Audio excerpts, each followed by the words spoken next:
اللہم صلی علی محمد وعلی آل محمد۔ جب 9/11 کا واقعہ ہوا تھا تو 9/11 کے واقعہ کے فوراً بعد اس وقت امریکن پریزیڈنٹ جو ہے جارج ڈبلیو بش، اس نے اپنی قوم سے خطاب کیا اور اس خطاب کے دوران اس نے ایک لفظ استعمال کیا، کروسیڈ۔ جب وہ یہ لفظ استعمال کرتا ہے تو اس کے بعد جب اس کی وہ سپیچ ختم ہوئی تو پوری دنیا کے اندر ایک شور برپا ہو گیا۔ اس کے اتحادی بھی جو تھے انہوں نے بھی اس پہ ایک شور مچایا کہ آپ نے جو لفظ استعمال کیا ہے اس کو ہمیں کلیئر کریں۔ کروسیڈ جو ہے یہ لفظ استعمال کرتے ہیں صلیبی جنگوں کے لیے۔ اصل میں جارج ڈبلیو بش کی زبان سے یہ لفظ نکل گیا کہ یہ جو جنگ ہے، یہ جو نیٹو فورس کا اتحاد ہے، جو یہ افغانستان کے اوپر اٹیک ہے، یہ اٹیک ہم نے اس لیے کیا ہے کہ یہ صلیبی جنگوں کا آغاز ہے، اور صلیبی جنگ چونکہ عیسائی خود اپنی جنگ لڑنا چاہتے ہیں اور وہ اسلام کے خلاف لڑنا چاہتے ہیں، ازل سے لے کے یہودی اور عیسائی ایک دوسرے کے ازلی ابدی دشمن ہیں، لیکن اب کی بار ان دونوں نے مسلمانوں کے مٹانے کے لیے اتحاد کر لیا، اور یہودی یہ بات جانتے ہیں کہ عیسائی سب سے پہلے ہمارا اتحاد کر کے مسلمانوں کو لڑیں گے، مسلمانوں کو ختم کریں گے، اور جب مسلمان ختم ہو جائیں گے تو پھر یہ ہمیں یہودیوں کو ختم کر دیں گے۔ تو اس طرح جب وہ لفظ اس نے استعمال کیا صلیبی جنگ کا، کروسائڈ کا، تو پھر یورپ کے اندر اور خصوصاً عرب ممالک کے اندر بھی یہ بہت بڑی بحث چھڑ گئی۔ تو اس بحث کے بعد پھر صدر جارج ڈبلیو بش جو تھا اس نے وضاحت کی کہ یہ میری سلپ آف ٹانگ، یہ میری زبان پھسل گئی، اور زبان کے سلپ ہو جانے کی وجہ سے میرے منہ سے یہ لفظ نکل گیا۔ تو اب جو امریکن ماہرین تھے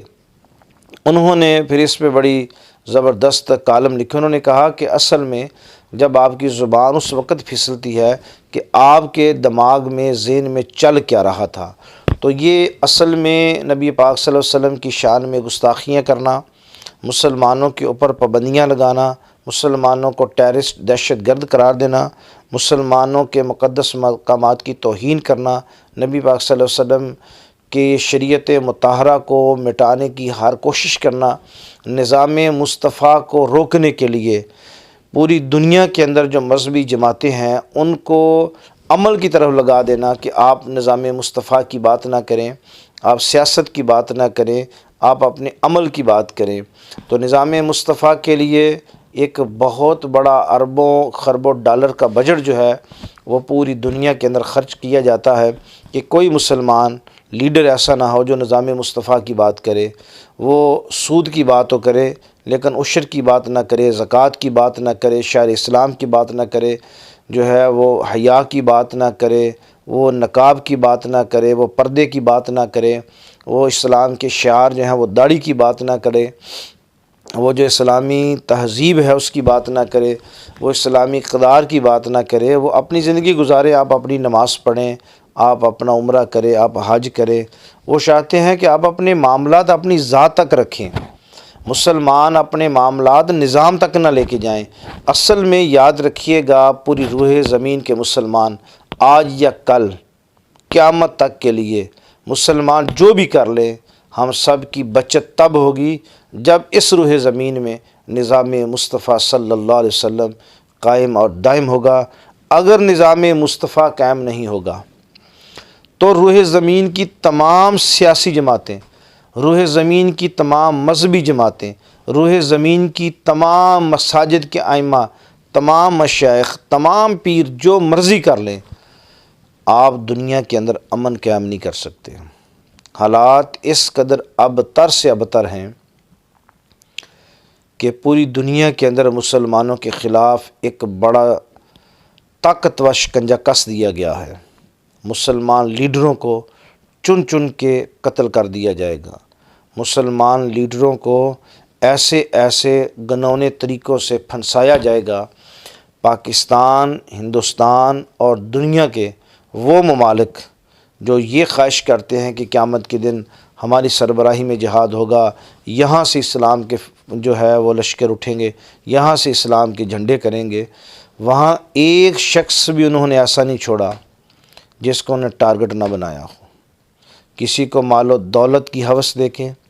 کسی کو پیری مریدی کی ہوس دے کے، کسی کو کوئی طمع، کسی کو کوئی لالچ دے کے انہوں نے ہر ایک کا اپنی اپنی طرف سے ایک ذہن بنا دیا ہے کہ آپ نے یہ بات کرنی ہے، اس نظام پہ نہیں آنا۔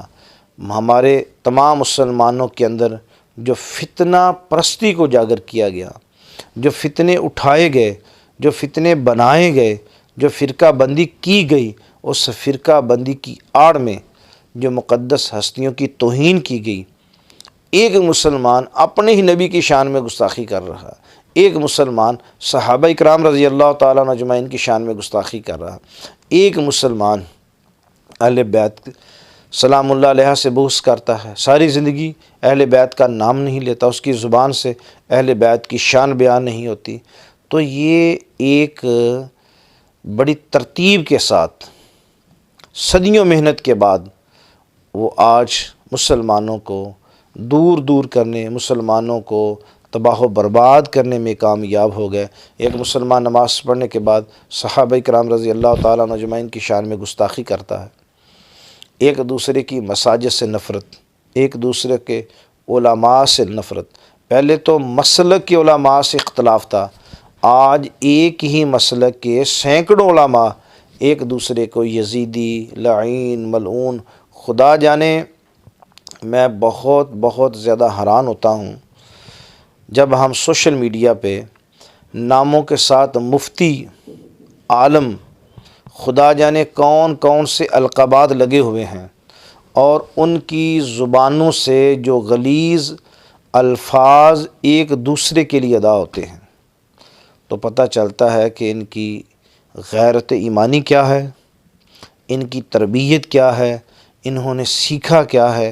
اور انہوں نے اپنے جو سٹوڈنٹس ہیں، طالب علم ہیں، جو دین کے وارث ہیں، ان کو کیا سکھایا ہے۔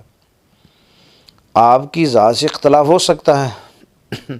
بات نہ مانے کوئی بات نہیں، ایک دوسرے کی آپ عزت تو کریں، احترام تو کریں، ایک دوسرے کے پاس جائیں،